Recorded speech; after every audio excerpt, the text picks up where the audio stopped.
29장부터 이제 이 야곱이 라반의 집에서 겪었던 일, 또 이 라반의 두 딸 레아와 라헬, 또 그리고 또 레아와 라헬의 여종이었던 실버와 그 비라를 통해서 또 그 열한 아들과 딸 하나를 디나 딸 하나를 낳는 그 이야기를 보면 사실 이 흥미진진하다기보다는 짜증이, 죄송합니다, 제가 이 표현을 쓸 수밖에 없을 것 같아요. 짜증이 확 밀려와요.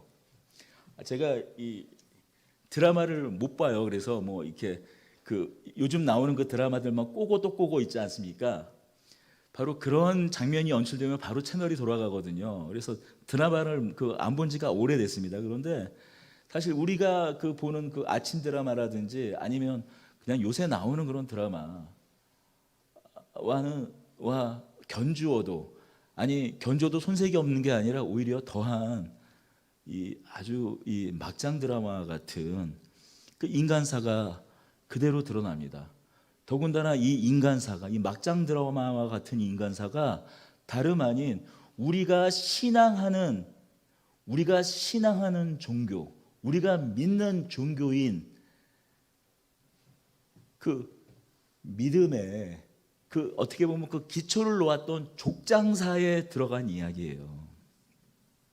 아브라함과 이삭과 야곱, 그 야곱의 이야기라는 얘기죠. 그런데 한편 생각해 보면 이렇습니다. 우리가 요즘에 그 뉴스를 보지 않습니까? 혹시 제가 제 어떤 특정한 어떤 정치적인 어떤 그런 견해, 제가 서 있는 정치적인 입장을 고려해서 지금 말씀드리는 게 아니에요. 그냥 최근 한 2년 동안 이렇게 있었던 그 정치인을 보면 어떻습니까? 뭐 특정한 그 부서, 법무부라든지 거기서 있었던 일들을 보면 어떻습니까? 거의 뭐 막장 드라마 아니었습니까? 법무부 안에 일어났던, 법무부 장관과 검찰총장 사이에 일어났던, 제가 특정한 입장에 서 있지 않더라도 그냥 보면 이거는 뭐 드라마도 그런 이 막장 드라마가 없죠. 또 어떻습니까? 또한 막장 드라마 끝에 어떤 한 대기업의 총수는 2년 6개월의 형을 선고받고 지금 구속돼서 이젠 구치소가 아니라 형이 집행되어서 이제 형무소에 들어가 있습니다. 사실 이 성경의 이야기가 아니라 그냥 우리의 삶, 우리가 사는 삶, 멀리, 이게 제가 너무 이제 멀리 나가서 이야기를 했지만 그냥 우리 한 개인의 삶도 사실 지나온 인생을 이렇게 비추어 보고 드러내 보면 사실 때로는 막장 같은 삶을 사는 것이 우리이기도 합니다. 우리의 정치가 그렇고 경제가 그렇고 우리 개인의 삶 하나하나가 그렇습니다. 그런데 여러분, 성경이 바로 그렇습니다. 그 막장 같은 이야기가 어디에 속해 있냐라는 거예요, 문제는. 눈을 찌푸리게 하는 그런 이 막장 같은 이야기이지만 그것이 하나님의 손에 붙잡혀 있을 때, 하나님의 손에 붙들려 있을 때, 하나님의 일하심 속에 있을 때 이 막장 드라마 같은 그 이야기가 다만 막장 드라마가 아니라 성경의 이야기가 되는 것이에요. 제가 성경을 믿는 이유가 바로 이것입니다. 성경이 어떤 사람들에게 고상한 이야기, 이 정도 되었으니 믿음의 조상이 되고 이 정도 되었으니 이런 사람을 사용하셔서 그에게 12아들을 허락하셔서 이스라엘의 12지파를 나게 했다, 그렇게 성경은 이야기하고 있지 않아요. 죽이겠다는 형을 피해서 그 어머니의 고향 멀리 하란 땅에 가서 거기서 14년을 넘는 그런 비참한 생활 가운데서도 그 이 14년의 시간들이 그냥 단순한 어떤 그런 비참한 정도가 아니라 그 얽히고 설킨 이 가족 간의 그 갈등 가운데에서 차마 참 입에 담기 힘든 때로는 그런 인간의 어떤 그런 지난한 어떤 민낯 속에서 하나님께서 이스라엘 12지파를 세우시고 야곱의 집을 세우셨다라는 것이 오늘의 우리 29장, 30장, 31장, 32장 계속 우리에게 성경은 이야기해 주고 있어요. 좀 어처구니 없는 이러한 이야기와 삶을 하나님께서 묵묵히 지켜보시고 그들의 삶을 하나님께서 사용하셔서 그의 그 지난한 이들의 지난한 이야기들을 하나님께서 사용하셔서 하나님께서 당신의 나라, 당신의 기업, 하나님 나라를 세우고 계심을 지금 29장 또 그 이후의 이야기가 계속 우리에게 보여주고 있는 것입니다. 예, 그렇습니다. 우리가 하나님의 손에 붙잡혀 있기에 좀 어처구니 없는 우리의 인생이 하나님께서 써내려가는 하나님과 상관없는이 아니라 하나님과 상관이 있는, 아니 하나님께서 다루시는, 하나님께서 일하시는 인생이 되는 것이라고 저는 오늘 말씀드리고 싶습니다. 29장 1절은 이렇게 시작돼요. 야곱이 길을 떠나 이렇게 번역되어 있지만 원어로 보면은 야곱이 발을 들었다라고 되어 있더라고요. 사실 형 에서가 죽이겠다는 것을 피하려고 결혼할 상대를 물색하러 떠나는 길이지만 이전 아버지 이삭의 신부감을 구하는 것과는 전혀 다른 양상이 시작되고 있음을 29장 1절은 이야기해 주고 있어요. 야곱이 발을 떼어내었다, 발을 들었다라고 시작하고 있습니다. 그 이전 이삭의 신부감을 구하기 위해서 아브라함의 종 엘리에셀이 수많은 낙타와 금은 보화를 짊어지고 지창금을 가지고 떠나는 길이 아니라 빈털터리, 아마도 이 멀리 하란까지 갈 그 양식 얼마 간만 뭐 제대로 형 눈치 보느라고 엄마가 많이 챙겨놔 줬겠어요. 죽이겠다고 그 형 에서가 벼르고 있는 터인데 이 어머니 그 리브가가 야곱이 떠나는 길에 넉넉하게 뭐라도 챙겨줄 수 있었을까요? 아니, 급하게 먹을 양식 정도만 아마 챙겨줬을 것입니다. 그렇게 자신의 어머니 리브가의 고향 하란 땅으로 갑니다. 근데 제가 잠깐 그 PPT로 하란 땅이 어디인지는 좀 소개를 하고 제가 좀 오늘 말씀을 좀 계속 진행을 해야 될 것 같습니다. 하란 땅이 어디냐면 지금 베델, 세겜, 가나안, 헤브론, 이 세겜, 베델, 이 헤브론 이곳이 지금 이삭이 머물고 있는 곳이죠. 뭐 아브라함이 이동해 온 경로로부터 이제 시작을 하면은 아브라함이 우리 강 저편에서 우상을 섬겼더라라고 여호수아에 있거든요. 그리고 여호수아에 있던 그 아브라함이 데라와 그 아버지 데라와 함께 강 저편에서 우상을 섬겼다라고 말하던 그 지역은 어디냐면 지금 저 갈대아 우르예요. 수메르 아래에 있는. 지금 그곳에서부터 창세기 11장 마지막에 보면은 데라가 죽을 때까지 어디에서 머무냐면은 하란에서, 저기 보면 이 하란 땅에서 머물게 됩니다. 그리고 하란 땅에서 머물다가 이제 그 아버지가 데라가 죽었을 때 또 약간 그 죽은 나이 145세의 데라가 죽는데 그 아버지가 이게 살아있을 때 떠났다라는 것과 또 나이 계산을 해보면은 죽은 다음에 떠났다, 어쨌든 여러 가지 의견이 있지만 아무튼 그 아버지 그 데라를 떠나서 다시 저 가나안 땅으로 오는 그 여정입니다. 그러니 지금 아브라함이 그 아버지 데라의 곁을 떠날 때 지금 사실 이 하란 땅에 여전히 남아 있는 사람들이 있어요. 누구요? 아브라함의 형제 나홀이라든지 지금 리브가의 지금 오라버니 이 라반과 같이 함께 혼자 갈대아 우르에서 혼자 떠나온 게 아니라 자신의 일가들을 다 데리고, 그러니까 데라의 자녀 세 자녀, 데라의 세 자녀 아브라함과 나홀, 그리고 잠깐 제가 갑자기 생각이 나질 않네요. 한번 11장을 한번 잠깐 11장 마지막을 한번 가볼까요?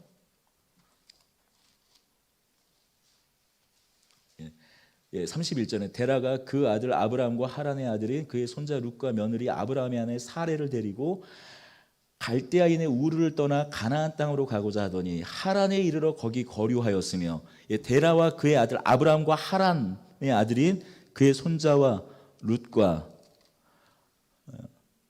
그리고 이 아브라함의 형제는 아브라함과 하란과 나홀이에요. 그러니 하란과 나홀은 지금 여전히 그 아브라함의 나머지 두 형제의 자손들 지금 하란 땅에 머물고 있는 것이에요.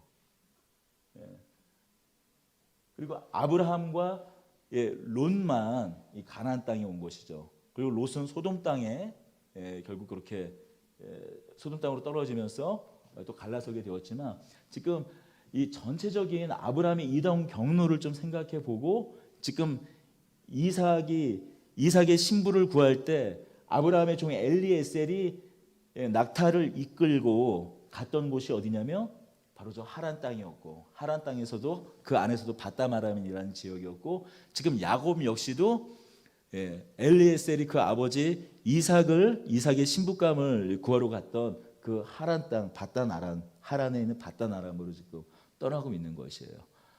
다만 차이가 있다면 그 아버지 이삭의 신부감을 구할 때는 엘리에셀이 수많은 이 금은 보화를 지창금으로 가지고 갔고, 지금 이 야곱은 빈 털터리로 간 것이죠. 그것을 좀 잘 엿볼 수 있는 게 이 29장의 바로 이 대목입니다. 우리 좀 함께 읽겠습니다. 29장에 11절, 12절, 13절, 14절을 함께 좀 읽겠습니다. 29장 11절, 12절, 13절, 14절. 그가 라헬에게 입맞추고 소리내어 울며 그에게 자기가 그 아버지 생질이요 리브가의 아들됨을 말하였더니, 라헬이 달려가서 그 아버지에게 알림해 라반이 그 생질 야곱의 소식을 듣고 달려와서 그를 영접하여 안고 입맞추며 자기 집으로 인도하여 드리니, 야곱이 자기의 모든 일을 라반에게 말하며 라반이 이르되 너는 참으로 내 혈육이로다 하였더라.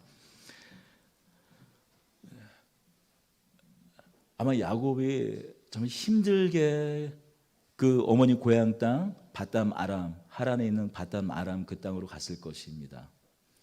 엘리에셀 같은 경우엔 수행원이 있고 했겠지만, 야곱은 혈혈 단신으로 갔었을 것이에요. 아무런 도움받을 수 없는 그 길을, 이제 아마 그 대충 이 키로수를 재보면 한 1000km 정도 되는 길을 걸어갔어요.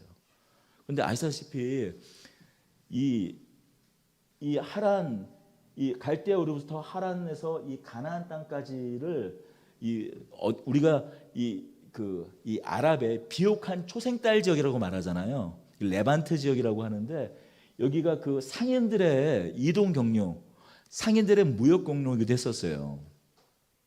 근데 상인들의 무역 경로라는 얘기는 또 달리 말하면 어떤 곳이라는 이야기가 될까요? 도둑들이, 강도들이 들끓는 곳이에요. 상인들의 이 무역 상품들을 노리는 도둑들이 들끓는 곳이에요. 이 엘리에셀이 바다나마람까지 갈 때 수많은 그 수행원들을 데리고 갈 수밖에 없었던 이유가 무엇이었냐면, 그 가는 길 자체가 험난한 길이었기 때문입니다. 그 길을 야곱이 혈혈 단신으로 간 것입니다. 빈털터리로 간 것이에요. 근데 감사하게도 이 어머니의 고향 땅에 도착해서 세상 사람들은 우연이라고 말하죠. 세상 사람들은 우연이라고 말하지만 우리 믿는 신자들은 하나님 안에서 하나님의 일하심이요 하나님의 섭리로 하나님의 예비하심으로 마치 우연과 같이 삼촌 라반의 딸 라헬을 만납니다. 라헬이 야곱을 만나자마자 얼마나 반가웠겠어요. 그 고모 리브가의 이야기, 예전에 네가 아주 아기 때 이렇게 시집 갔었다고, 아니 네가 뭐 태어나기도 전이었을 수도 있겠죠. 시집간 그 고모 리브가의 이야기를 했겠지만 그 리브가의 아들인 야곱, 자기랑은 사촌 외사촌 되는 거 아닙니까? 그 우연히 우물가에서 만났으니까 얼마나 반가웠겠어요. 그래서 그 아버지 삼촌 아니 그 아버지 라반에게 뛰어가는데 라반도 마찬가지로 기쁜 마음으로 뛰어나옵니다. 그런데 여기 좀 보면 행간을 보니까 13절이에요. 라반이 그의 생질 야곱의 소식을 듣고 달려와서 그를 영접하여 안고 입맞추며 자기 집으로 인도하여 드리니 야곱이 자기의 모든 일을 라반에게 말하며 라반이 이르되 너는 참으로 내 혈육이로다. 왜 막 뛰어왔을까요? 예전 기억 때문에. 아브라함의 종 엘리에셀이 왔을 때 막 낙타에다가 금은 보화를 싣고 와서 그거를 전부 다 지참금으로 이렇게 주었던 그 기억으로 이제 또 한번 이 자기 딸을 통해서 한번 내가 또 이 큰 돈을 한번 버나보다 싶어가지고 뛰어왔는데 이 말하기는 참 그렇지만 생그지가 하나 와 있는 거예요. 그래서 내가 이 리브가 삼촌의 여동생인 그 리브가의 아들입니다라고 말하는 걸 사실 고지 곧대로 믿을 수가 있겠어요? 아마 엄마는 뭐 엄마의 얼굴 뭐 특징부터 시작해가지고 그동안 살아온 내력들을 한참 말한 뒤에야 14절에 라반이 이르되 너는 참으로 내 혈육이로다 하였더라. 하지만 그 얼굴에 가득 그 품었던 미소, 그건 아마 싹 사라진 뒤에 아마 이 말을 했을 것 같습니다. 아마 왜 이렇게 이곳에 왔어야 되는지 그 자세한 이야기까지는 다 못했을 거예요. 아버지와 형을 속이고 장자권을 탈취한 것 때문에 도망갔다는 얘기는 아마 하지 않았을 겁니다. 아무튼 이렇게 그 삼촌 라반의 집에 머물게 되고, 라반이 이렇게 그냥 계속 일할 수는 없으니 내가 삭을 쳐주겠다라고 이야기하자 야곱이 나한테 삭을 쳐주는 것보다도 내가 삼촌의 둘째 딸 라헬과 결혼하고 싶습니다. 이렇게 말하니까 삼촌 라반이 좋다. 대신 7년 동안 일하고 그 삭스로 자신의 딸 둘째 딸 라헬을 줄 것을 그렇게 제안합니다. 우리 읽은 내용대로 7년을 정말 하루가 같이 일을 했어요. 마침내 이제 결혼할 때가 된 겁니다. 7년을 다 채웠어요. 잔치가 벌어집니다. 아마도 기쁜 마음에 술에 잔뜩 취했을 거예요. 첫날 밤을 치렀어요. 술에도 취하고 정신없이 그냥 그 다음날 아침에 보니까 라헬이 아니라 레아였던 것이에요. 생각해 보세요. 7년 동안 자신의 마음에 쏙 들었던 그 라헬 하나를 얻기 위해서 7년을 그렇게 일을 했는데, 더군다나 이 야곱은 어떤 사람이었습니까? 원래 그 목축 이런 양 지키는 거 그걸 잘했던 사람입니까? 아니, 그건 에서가 잘했던 것이고, 야곱은 그 어머니랑 그 엄마 리브가와 함께 이 장막에서 그냥 이렇게 엄마랑 농담 이렇게 하고 마치 그 딸 같은 아들이 있잖아요. 그런 사람이었어요. 얼마나 고생을 했겠어요. 7년을 하루같이 이렇게 일을 했는데, 그래서 라헬과 결혼해서 꿈 같은 하룻밤을 보냈는데 막상 일어나 보니까 그게 자신과 지금 첫날밤을 치룬 사람이 라헬이 아니라 레아였던 거예요. 25절 함께 읽겠습니다. 야곱이 아침에 보니 레아라. 라반에게 이르되 외삼촌이 어찌하여 내게 이같이 행하셨나이까? 내가 라헬을 위하여 외삼촌을 섬기지 아니하였나이까? 외삼촌이 나를 속이심은 어찌 됨이니까? 우리 26절을 같이 읽겠습니다. 라반이 이르되 언니보다 아우를 먼저 주는 것은 우리 지방에서 하지 아니하는 바이니라. 언니보다 아우를 먼저 주는 것은 우리 지방에서 하지 아니하는 바이라. 여러분, 하나님께서는 깨닫게 해주시는 하나님이신 줄 믿습니다. 하나님이 택한 사람들에겐 반드시 깨닫게 해주세요. 하나님이 택한 사람과 하나님이 택하지 않은 사람의 차이가 무엇인가? 자신의 실수, 내가 무엇을 잘못했는지, 내가 무엇 때문에 어려운 삶을 겪게 됐는지 반드시 깨닫게 해주고 그냥 넘어가게 하시는 경우는 없다라는 것이에요. 저의 인생을 되돌아봐도 그렇습니다. 하나님께서 무슨 실수, 그것이 뭐 그냥 뭐 이렇게 교통위반하는 그런 거 말고요. 그냥 인생 가운데 정말 씻을 수 없는 어떤 실수를 저질렀을 때 그것이 언제가 되었던 반드시 그것을 하나님께서 깨닫게 하시고 그것 때문에 이게 일반 세상에서 말하는 그 인과응보, 죄값을 단순히 치라는 그런 개념이 아니라 반드시 내가 무엇을 잘못했는지 깨닫게 하여서 더 하나님 편에 서 있게 하는 것, 그것이 하나님의 은혜인 줄로 믿습니다. 삼촌 라반이 뭐 알았을 수도 있고 왜 이 바단 아람으로 이 하란 땅에 야곱이 도망쳐 왔는지 뭐 알았을 수도 있고 몰랐을 수도 있죠. 그러나 야곱이 삼촌 라반이 7년 동안이나 내가 이렇게 쇠가 빠지게 일을 해가지고 이 라헬을 내가 얻었는데 알고 보니까 내가 얻은 게 라헬이 아니라 레아인 걸 알았을 때 어떻게 삼촌이 저를 속일 수가 있습니까? 내 7년을 어떻게 이렇게 송두리째 빼앗을 수가 있습니까? 라고 했을 때 삼촌 라반이 이렇게 이야기합니다. 언니보다 아우를 먼저 주는 것은 우리 지방에서 하지 아니하는 바이라. 하란 땅만 그럴까요? 그러면 아브라함 동네는, 아브라함이 사는 가나안 땅은 안 그랬을까요? 아니, 우리도 마찬가지잖아요.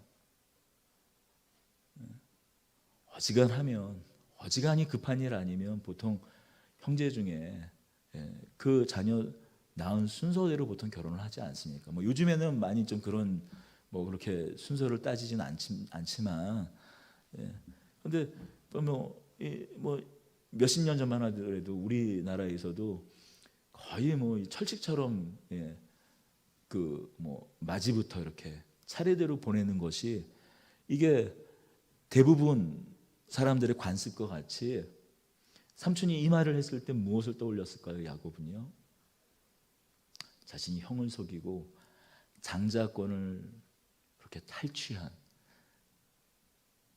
그 쓰라린 자신의 그 과오를 떠오르지 않을 수 없었을 것이에요. 입이 있어도 할 말이 없는 것이죠. 아무리 내가 정당하지 않은 대우와 이 처우를 받았지만 야곱은 아무 말도 할 수 없었습니다. 그래서 삼촌의 제안을 받아들일 수밖에 없어요. 네가 라헬과도 같이 결혼하고 싶거든 7년을 더 해라. 7년을 더 일을 해라. 그러면 라헬도 주겠다. 물론 레아와는 다르게 다시 7년을 더 일을 한 다음에 결혼을 7년 뒤에 다시 한 건 아니에요. 7일 동안은 레아의 결혼식을 치르고 나머지 7일은 라헬과 신방을 치른 거죠. 그러니까 신방만 그럼 14일을 치른 거예요, 지금. 그리고 이제 7년을 더 일하는 것입니다. 한번 상상을 해봤어요. 와, 그 라헬과의 7일이 좋았을까? 좋았을까요? 라헬은 행복했을까요? 그건 모르겠습니다.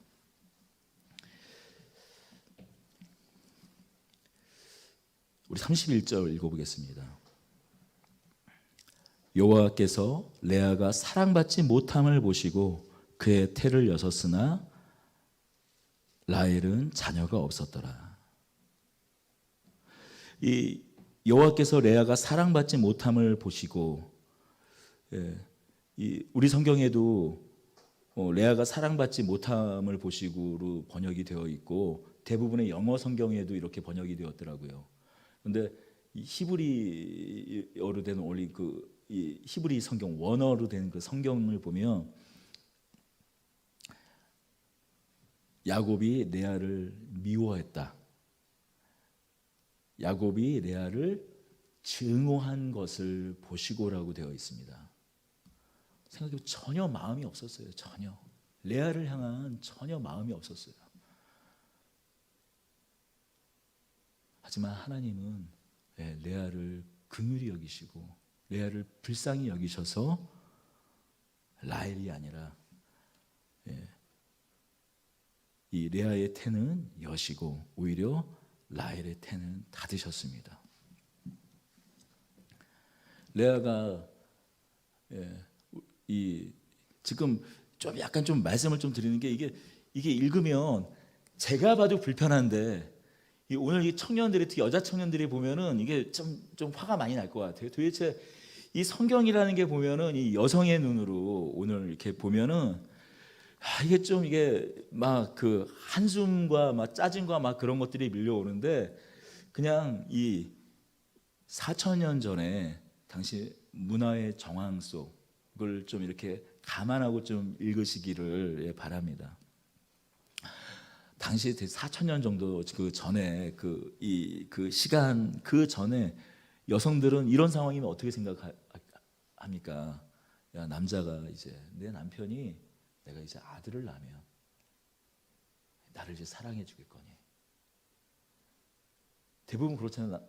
뭐 오늘날도 그렇지만 자식을 낳으면 또 이제 남자들이 철들고 정신도 차리고 또 그 자녀를 매개체로 해가지고 또 정을 붙여주긴 하잖아요. 그런데 이 야곱은 전혀 그러지 않았어요. 첫째 아들 이름이 뭡니까? 레아가 임신하여 아들을 낳고 그 이름을 루벤이라 하여 이르되 여호와께서 나의 괴로움을 돌보셨으니 이제 내 남편이 나를 사랑하리로다 하였더라. 이제 아들을 낳았으니 이제 사랑해주지 않을까 생각해서 그런 마음을 담아서 루벤이라고 지었어요. 괴로움을 돌아보셨다라는 뜻의 루벤이라는 이름을 지었습니다. 또 둘째 아들을 또 낳았어요.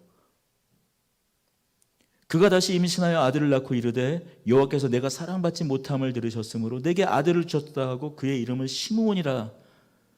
또 셋째를 또 임신합니다. 이제 새 아들을 낳았으니 내 남편이 지금부터 나와 연합하리다. 연합이라는 셋째 아들 그 레위라는 이름은 연합이라는 여기서 말하는 연합은 뭐 진정으로 나를 사랑해서 나와 한 몸을 이루지 않을까라는 기대와 소망을 담아서 레위라는 이름을 지었지만 전혀 야곱의 마음은 변함이 없었습니다. 35절 같이 읽겠습니다.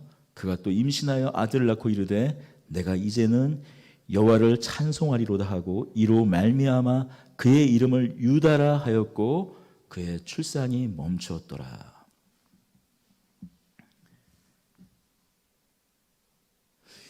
첫째 아들 루벤부터 레위까지의 그 이름은 어떤 이름이었는가? 남편을 향한 소망을 담은 이름이었어요.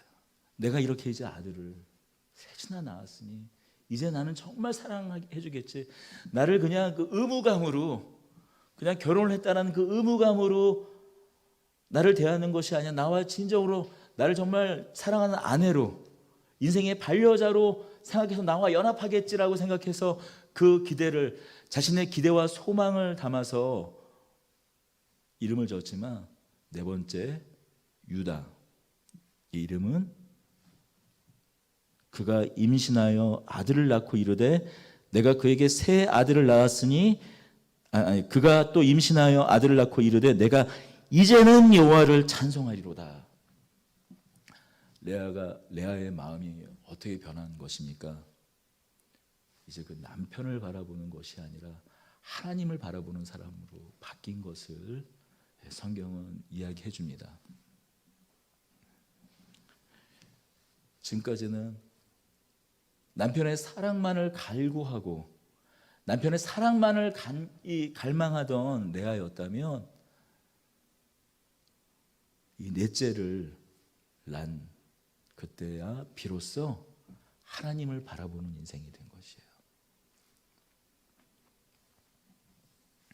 그래서 찬송이라는 이름으로 그 넷째 아들을 낳습니다. 넷째 아들의 이름을 지어줍니다. 여러분, 이 유다는 누굽니까? 유다. 예수님께서 유다 지파에서 낳지 않습니까? 하나님께서 야곱의 사랑을 받았던 그 라헬이 아니라 야곱의 사랑을 단 한 번도 받지 못했던 레아를 통해서 또 레아의 넷째,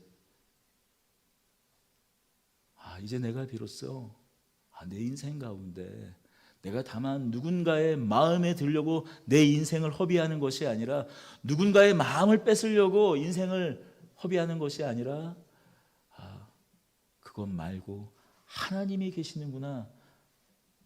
이제 내가 비로소 하나님을 찬송합니다. 비록 나의 남편은 나를 돌아보지 않지만 하나님은 나를 지키시고 나를 돌보시고 나를 사랑하셔서 이렇게 내 아들을 주시니 내가 이제 남편이 아닌 하나님을 바라보고 찬송합니다. 그 마음의 고백을 담은 그 유다의 그 지파를 통해서 예수 그리스도를 낳게 하시는 거예요. 여러분, 저도 딸이 있고 여러분 다 우리 딸이 있는데 여러분 이 기도를 딸들을 향해서 하실 때 우리 레아 같은 인생을 살게 해주십시오 라고 기도하고 싶으세요? 아니면 라헬과 같은 인생을 살게 해주십시오 기도하시겠습니까?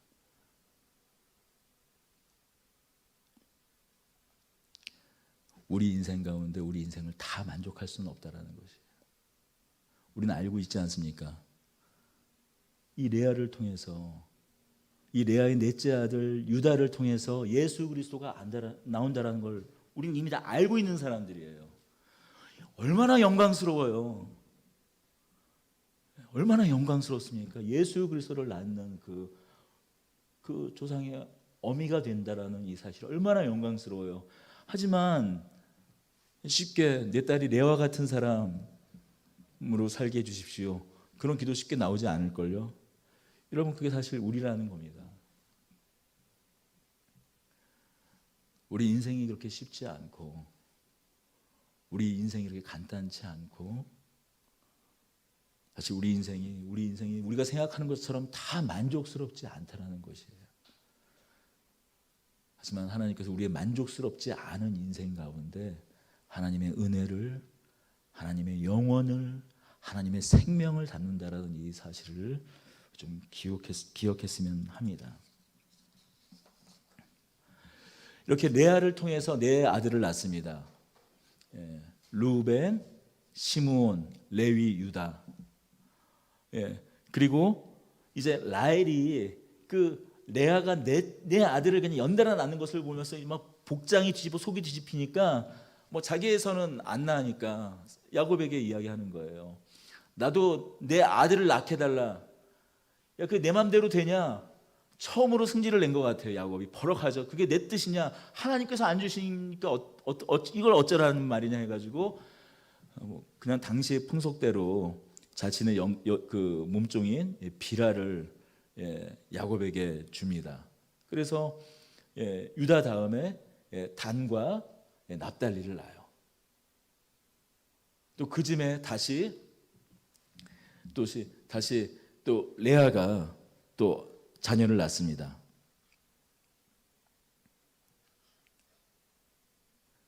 예, 그 이제 실바를 통해서 갓과 아셀을 낳습니다. 그리고 또 그 즈음에 요거는 좀 또 이제 그 이제 몇 명이 난 거죠? 루벤, 시므온, 레위, 유다, 그리고 단, 납달리, 갓, 아셀. 하나. 아셀, 이제 이사갈, 스불론이죠. 이사갈, 스불론은 어떻게 하냐면 그 루벤이 들판에 나가서 뭘 하나 발견을 한 거예요. 바로 합한채라는 거예요. 이 합한채라는 게 뭐냐면 이 16절이에요. 저물 때 야곱이 들에서 돌아오매 이 레아가 나와서 그를 영접하여 이르되 내게로 들어오라. 내가 내 아들의 합한채로 당신을 샀노라. 루벤이 이제 그 어머니가 이 큰아들이 보기에 맨날 이제 야곱에게 외면당하니까 불쌍해 보였는지 일종의 이 무슨 이 향기를 품어내기도 하고 또 뭐 이제 일종의 자녀를 또 낳기도 하고 뭐 정력에 좋기도 한 뭐 그런 이런 그 식물을 따온 모양이에요. 그거를 이 르우벤이 가지고 왔다는 얘기를 듣고 이 레아가 아니라 라헬이 그 언니 레아에게 말하는 것이에요. 그걸 나한테 주면 내가 오늘 밤은 언니 장막에 언니 처소로 야곱이 들게 하겠다고. 이게 얼마나 웃기는 얘기예요, 이게. 무슨 궁중 비화도 아니고. 근데 참 하나님께서 야속하게 그날 밤에 또 레아에게서 이사갈과 스불론을 또 연달아 또 이렇게 낳게 하세요. 이게 하나님께서 그 인생을 다루는 방식이 이런 것 같습니다. 아무튼 이런 이 어떻게 보면 이제 말도 안 되는 정말 이 오늘날 그 어떤 이 사람들의 어떤 가치를 보면은 참 말도 안 되는 이런 것을 통해서 하나님께서 하나님의 언약을 이루어 가시는 거예요. 아브라함, 이삭으로부터 또 야곱에 이르러서 비로소 하나님께서 너와 너의 후손들이 좀 모래와 같이 많아질 것이라는, 아시다시피 아브라함은 어떻습니까? 이삭을 거의 낳을 때까지 거의 불임과 같았었어요. 이삭도 평생 두 아들을 낳았죠. 그런데 야곱에서 비로소 모래알처럼 팍 터졌는데, 죄송합니다.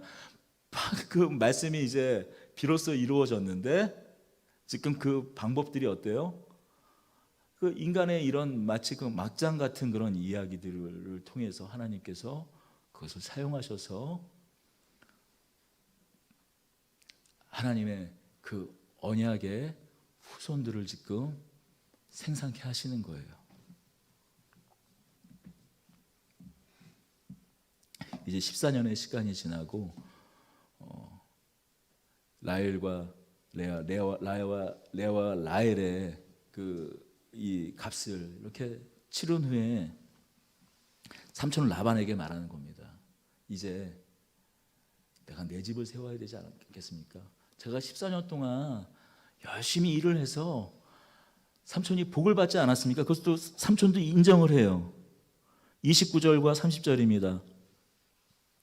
야곱이 그에게 이르되 내가 어떻게 외삼촌을 섬겼는지 어떻게 외삼촌의 가축을 쳤는지 외삼촌이 아시나이다.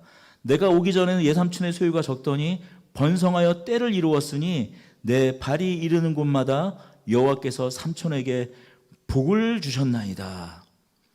그러나 나는 언제나 내 집을 세우리이까. 언제나 내 집을 세우리이까 얘기하고 있어요. 내 집을 세우리이까.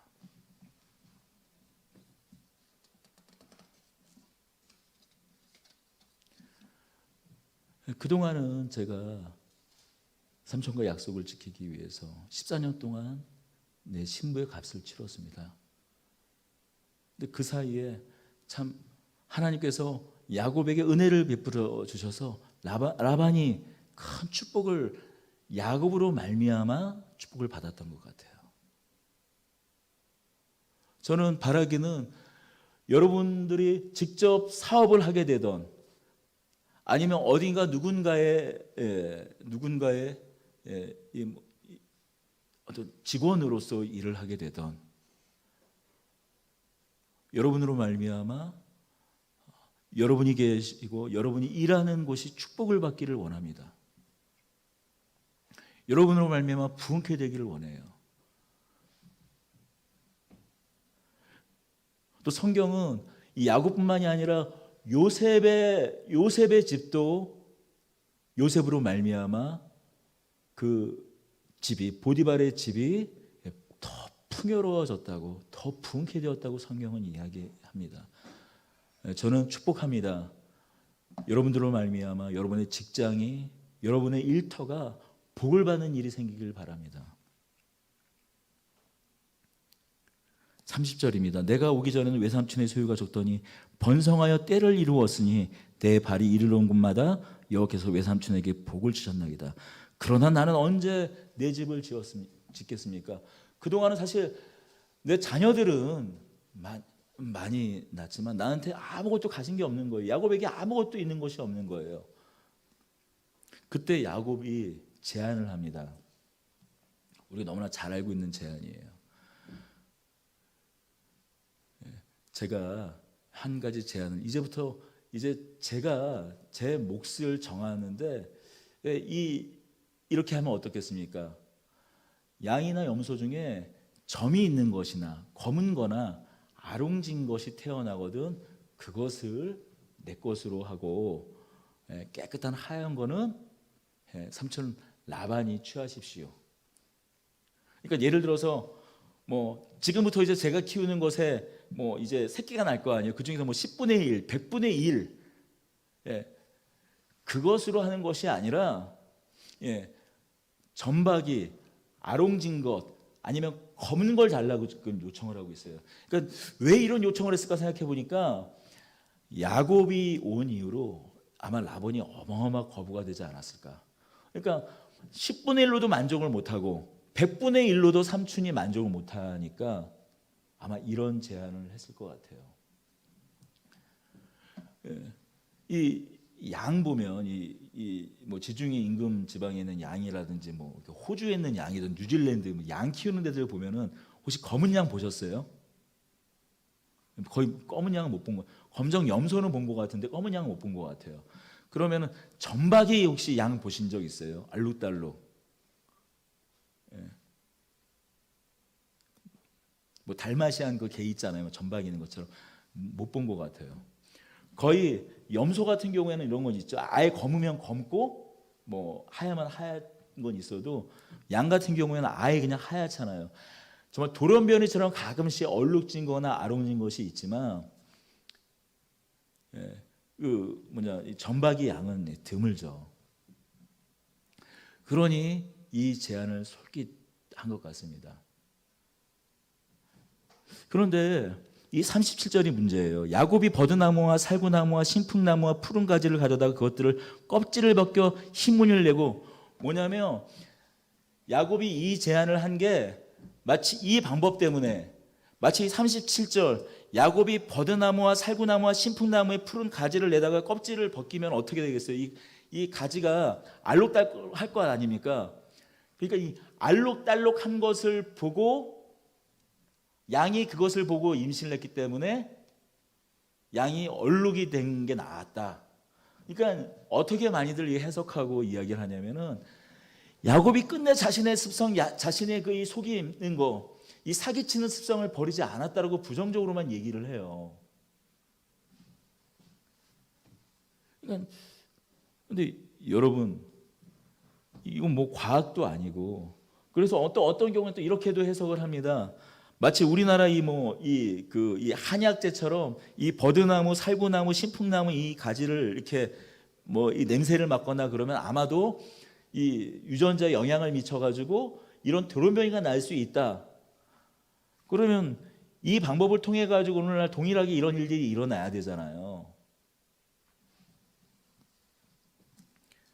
근데 과연 그러니까 이 사기를 쳐서 여전히 또 삼촌 라반을 속여서 야곱이 이 마지막 이 30장 43절에는 이에 그 사람이 매우 번창하여 양떼와 노비와 낙타와 나귀가 많았더라.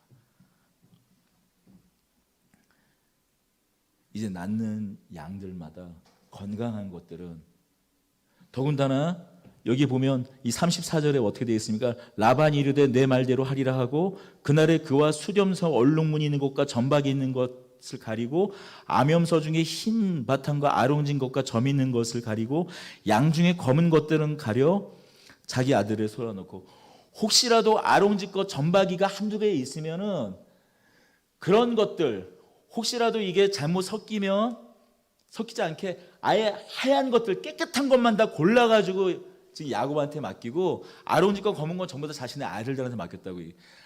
앞으로 검정게 나올 수 있을 그 확률 자체 아주 싹을 뽑아버리고 이 양을 맡겼다고 하고 있어요.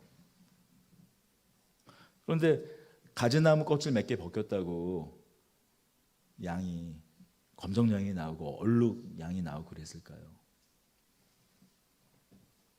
또 그렇게 야곱의 집이 야곱의 경제가 야곱의 기업이 세워졌을까요? 물론 지금까지 참 이 어처구니 없는 야곱의 인생을 하나님께서 사용하신 것이 맞습니다. 그러나 하나님께서 하나님의 집을 함부로 세우진 않으세요. 하나님의 기업, 하나님 나라를 그렇게 허투루 세우지 않습니다.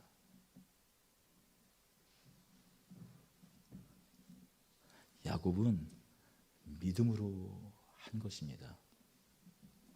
하나님을 믿음으로 한 것이에요. 야곱이 비록 그 어머니와 함께 장막에서 자란 사람이어서 힘들게 목축, 양떼를 지키는 자로 14년 살았지만 그 14년을 살면서 깨닫는 어떤 일이든지 한 14년 정도 하면 전문가 아닙니까? 야곱이 한 제안이 말이 되는 제안이 아니잖아요. 말이 되는 제안이 아니에요. 마치 예수님께서 베드로에게 오셔서 명령하신 거랑 똑같은 거예요. 베드로는 물고기 잡는데 전문가였어요. 그의 평생을 물고기를 잡는 사람이었어요. 밤새 허탕을 치고 돌아온 베드로에게 예수님께서 말씀하세요. 깊은 곳으로 나아가 그물을 던지라고 해요. 그런데 그 새벽녘에는 물고기들이 전부 다 이 해변, 강변 그 숲에 잠들고 있는 곳이지 깊은 곳으로 나가서 그물을 던지면 절대 잡을 수 없는 곳이에요. 대낮에 돼서 물고기가 활발하게 먹이 활동을 할 때 그때 깊은 곳으로 갈 때 물길에 이 바다의 그 물길에 이 고기가 다니는 그 어로에 물고기가 깊은 곳으로 가보니 혹타친 것을 뻔히 알고 있는 것이에요. 이와 마찬가지로 야곱도 마찬가지죠. 아니 어떻게 검은 놈들이 한두 놈이라도 있어야 그게 씨가 돼가지고 어떻게 이게 같이 섞이니까 믹스 그런 거 되는 것처럼 되지. 가능성이 아예 없는 제안을 하는 것이고 또 그 가능성 단 0.01%의 그 확률 그 싹조차도 지금 삼촌 라반은 거두어 가버렸습니다. 야곱은 무엇을 믿은 거였을까요? 하나님께서 자신에게 은혜를 베풀어 주시고 하나님께서 함께 하시니 이런 기가 막힌 방법도 사용하셔서 하나님께서 자신의 집을 세워주실 것이라는 것을 믿는 그 믿음이었습니다.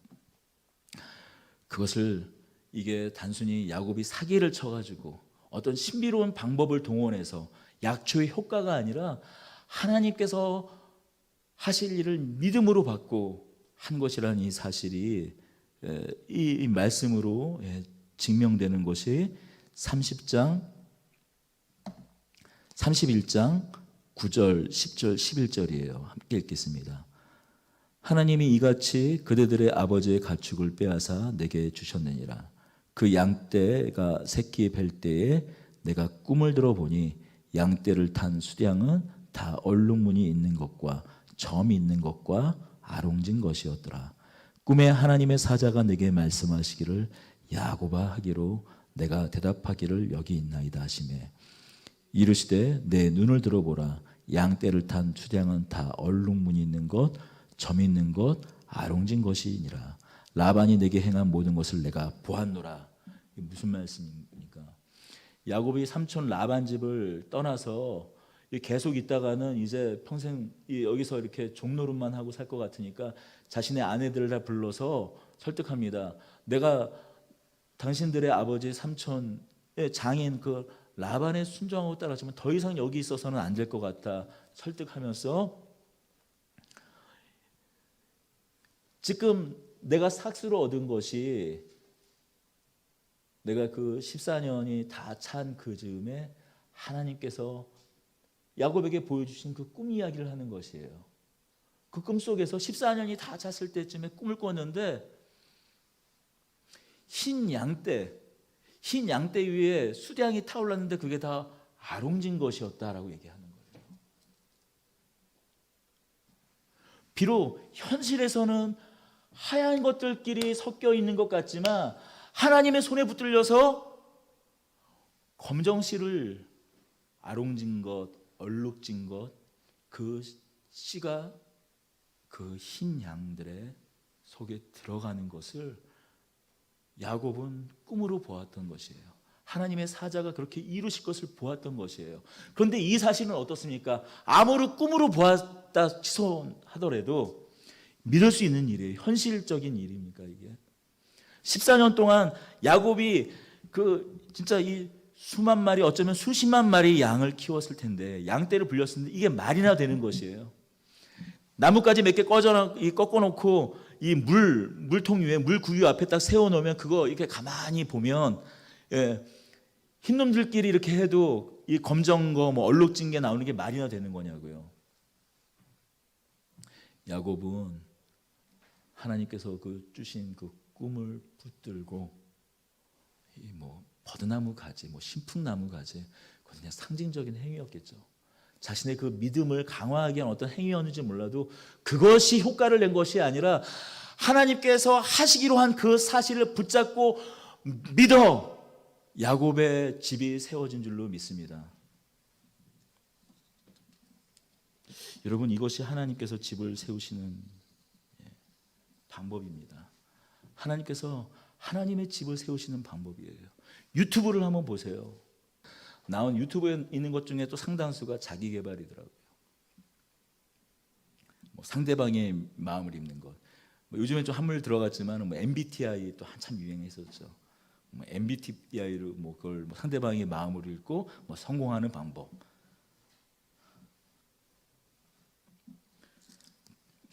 자신을 우습게 보이지 않는 방법. 라반에게 야곱이 얼마나 우스워 보였겠어요. 얘 바보 아니야?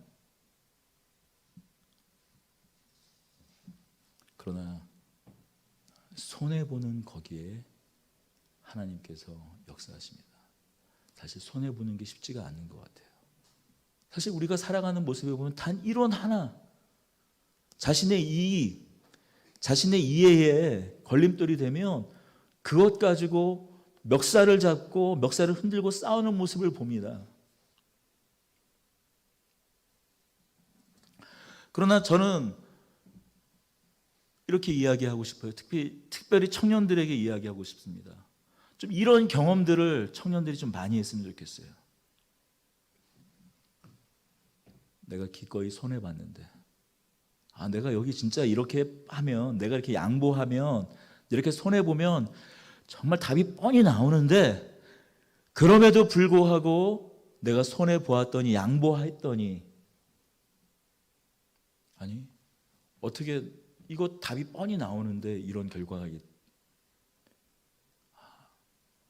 하나님께서 보셨구나. 하나님께서 보셨구나. 이르시되 내 눈을 들어보라. 양떼를 탄 수량은 다 얼룩무늬 있는 것, 점 있는 것과 아롱진 것이니라. 라반이 내게 행한 모든 것을 내가 보았노라. 내가 억울한 거 다 알아. 내가 손해본 거 다 알아. 내가 내 진심도 보았고 네가 어떻게 나를 믿고 기꺼이 그것을 다 감당했는지 안다 라는 이런 경험을 여러분들이 하셨으면 좋겠습니다. 특별히 청년들이 했으면 좋겠어요.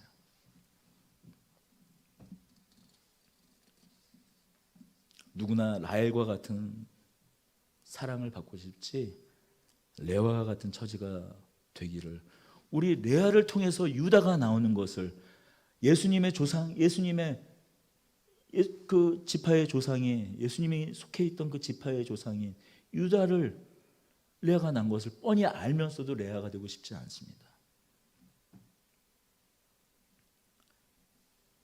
그러나 기다리고 손해보는 것 같은 곳에 하나님께서는 하나님의 은혜를 담는 하나님의 집을 세우십니다. 야곱의 집을 세우십니다. 모세의 40년이 그랬어요. 기다림의 연속이었습니다.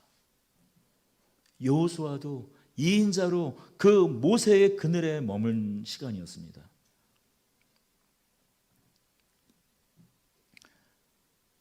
다윗의 집은 어떻게 세워집니까? 사울은 키도 컸어요. 이스라엘 12지파 누구로부터도 환영을 받았습니다. 이스라엘 사람들 그 평균 신장에 보면 머리 한 통이 더 컸어요. 어깨 위로 머리 하나가 더 있었다고 얘기하고 있어요. 훤칠하게 잘생기고 키도 컸어요. 그 주위에 가나안 족속을 다 쓸어 담을 만한 그런 용맹함이 있었어요. 모든 사람의 사랑을 받았습니다. 하지만 진정한 이스라엘의 집은 누구로부터 세워졌습니까? 자꾸 보잘것없는 목동이었던 다윗을 통해서 하나님께서 이스라엘의 집을, 다윗의 집을 세우셨습니다. 여러분, 우리의 예수님은 어떻습니까? 십자가를 통해서 영원한 이스라엘의 집을 세우셨습니다. 외면받고 자신이 구원하려고 온 그 유대인들로부터, 내가 구원할 그 사람으로부터 침뱉음을 받고 채찍에 맞고 자신이 입고 있었던 속옷마저도 다 빼앗긴 채 그 수치를 당하는 그 십자가를 통해서 이스라엘의 집을, 영원한 이스라엘의 집을 세우셨습니다.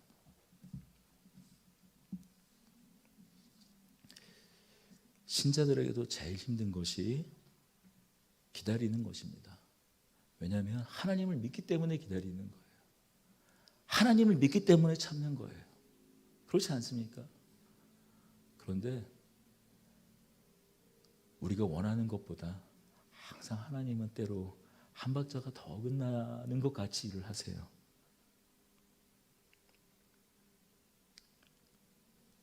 그러나 하나님께서는 그 한 박자가 어긋나는 것 같은, 마치 십자가에서 죽고 나서야 부활이 있는 것처럼, 십자가 위에 고통당할 때 폼나게 천군천사 내려오면 좋은데 그게 아니라 다 죽고 나서, 마치 사업하다 보면은 아니 그 마지막 꼴딱꼴딱 할 때 그때 어떻게 대출이 딱 실행되고 그때 어떻게 딱 뭐가 되면 야 역시 하나님 믿는 사람은 다르구나 하면서 딱 하면 다 좋은데, 완전 다 그냥 폭삭한 다음에 그게 여러분 십자가예요. 그게 죽는 거예요. 예수님의 죽으심, 예수님의 부활이 바로 그랬습니다.